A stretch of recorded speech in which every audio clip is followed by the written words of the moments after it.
Welcome back. In South Africa, a group of young women joined by some men have staged a silent protest outside the Pretoria Magistrates Court. The group of student activists calling themselves Black Radical Feminists were picketing under the hashtag This Is Not Consent, a silent protest against the scourge of gender-based violence in the country. One of the organizers is 16-year-old Zulika Patel, who says the protest was sparked by the rape of a 7-year-old girl in the bathroom of a restaurant in September this year. South Africa is currently holding a 16-day of protest against gender-based violence under the theme Hear Me Too. We're here in solidarity with 16 days of activism and hashtag This Is Not Consent because we're remembering the women who have been raped and abused and killed by perpetrators who are currently walking free or on bail, and the justice system is failing us as women. We'd also like to stress the fact that this is a silent protest, and we're here, and the focal point of this silent demonstration is that we want to stress that rape can never be the victim's fault, and we want society to stop policing our bodies as women to the gaze of patriarchy. Women are equal as men. Their bodies is theirs alone. It is not for us as men to hold as our properties. They have rights and they have liberties. We should respect them.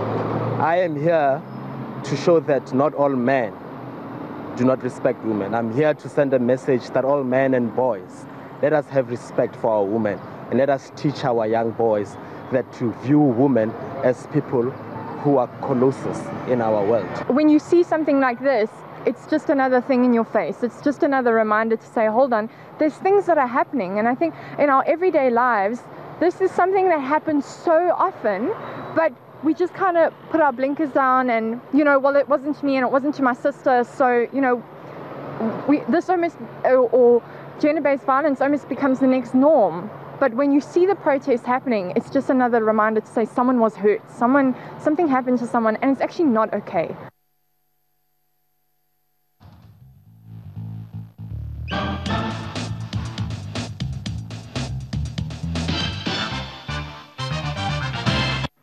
Welcome to our Africa Tech segment. More and more parents question if it's good for children to have access to technology and screen media in the early stages of life. But some studies show that active technology and screen time can actually help develop and improve children learning, especially when used in the right way. However, it is essential to understand the impact of specific technologies and the best way to include them in children's routine at home or in the classroom. Joining us now is the tech expert, Damola Ogubambo, to discuss more on this. Thank you for joining us on the program. Thank you very much. So children these days now have the luxury of technology that me and you probably didn't have. But what are the benefits of exposing children to technology at such an early stage? Well, I like to think of it as when you're learning a language, for example. Growing up, you probably learned a couple of languages, at home. English and probably one other Nigerian language. And if you think all the way back, you would never have come to a point where you remember the process of learning. It just comes to you naturally. And that's what happens when you're younger, when you're a kid, you learn naturally. But when you get older and you're trying to learn a new language, say you're trying to learn French, you wouldn't forget the experience because you would go through a certain process. So it's the same way with technology for kids. I think the most important thing is introducing people early to anything at all. Technology now being the focus, it helps them to be more in tune and integrated with it. I could cite some examples of certain kids who started to learn about technology very early. One of them is a 12-year-old boy in Canada.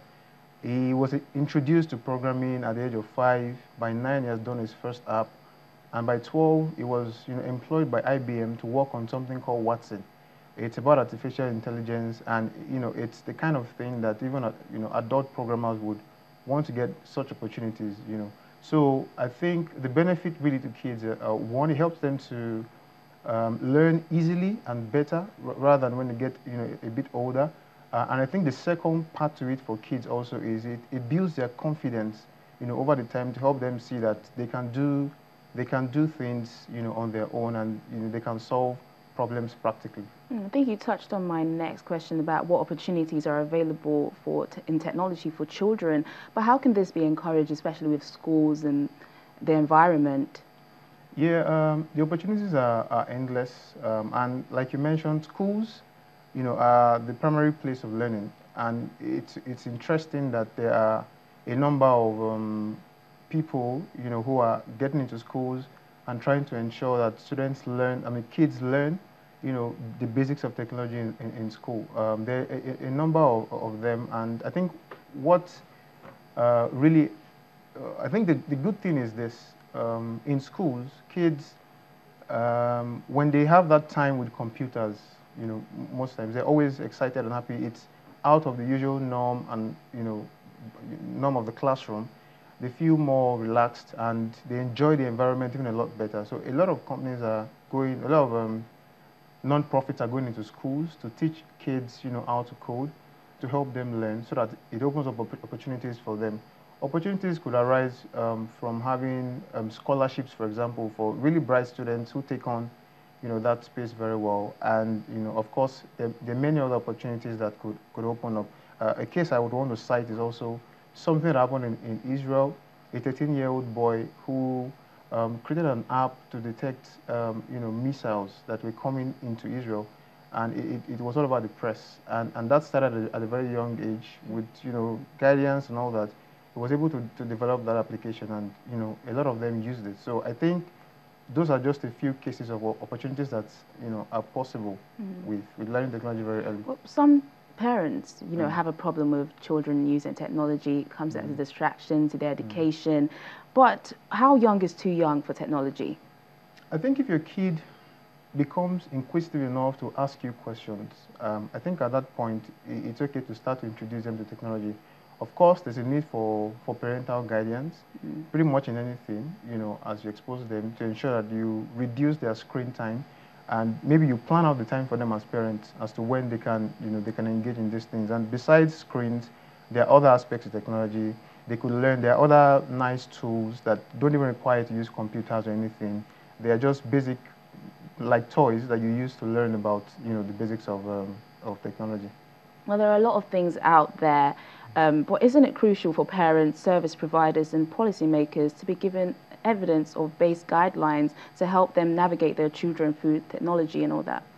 Yeah, let's take, for example, Google Play Store and the iOS app, where a lot of apps are for kids and for adults.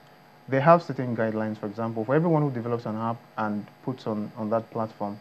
They have certain guidelines to ensure that you're critical. They ask you a number of questions to determine where your app falls in. First, if it's in the educational sector, or if it is suitable for kids.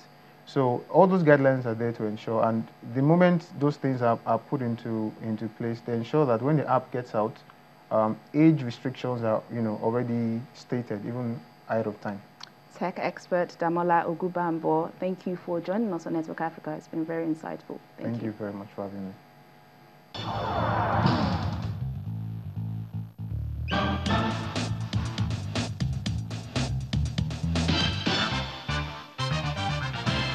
That's it on the program. Thanks for watching. Do have a lovely weekend. I'm Teniola Shobowale.